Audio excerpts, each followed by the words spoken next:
Hello guys, it's officially Saturday, so apparently it's now legal to read the Bible and make a video. Anyway, I'm going to talk a little bit about Numbers 4 through 7, but I don't have a ton of information, so it's going to be pretty quick. Numbers chapter 4 discussed the Kohathites, the Gershonites, and the Merarites, and like how many people were in each tribe. Chapter 5 talked about purity in the camp, restitution for wrongs, kind of like forgiveness, and testing for an unfaithful spouse. Chapter 6 talked about the Nazarites and the priestly blessing, which we're all pretty familiar with what that is, or like the saying. And then chapter 7, which is today's chapter, talks about offerings at the dedication of the tabernacle. Now, something I'm not totally sure about is how often this takes place. So if someone like Al has an idea on that, I would love to know how often this takes place, because there are a lot of supplies, and I'll get into that in just a second. But one interesting thing to note about this is the use of the number 12, which stands for the 12 tribes of Israel. But it talks about the number of oxen and the number of days / tribes that they dedicate to this.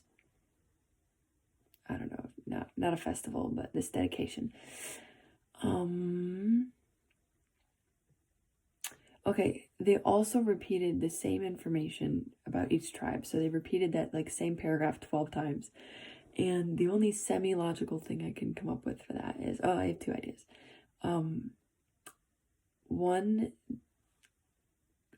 that important things are repeated. So if it was that important, they would repeat it. So apparently 12 times was necessary. Or that because it was for each tribe, his directions needed to be super specific. And so he stated it once for each tribe to avoid any confusion. I don't know. Oh, and then there were a lot of supplies that were needed for this. So 2,400 shekels of silver, 120 shekels of gold dishes, 24 oxen, 60 rams, 60 male goats, and 60 male lambs. That's a lot. That's a lot of animals. So I am not really sure how often it would take place, but I'll leave Al to find that for me. Anyway, that's all I have. It's difficult to sometimes get through our readings, especially for numbers. So I'm proud of you guys for keeping up with it. But it's not necessarily, our reading is not to memorize or to remember every single thing we read. It's to get a picture of how the gospel looks as a whole.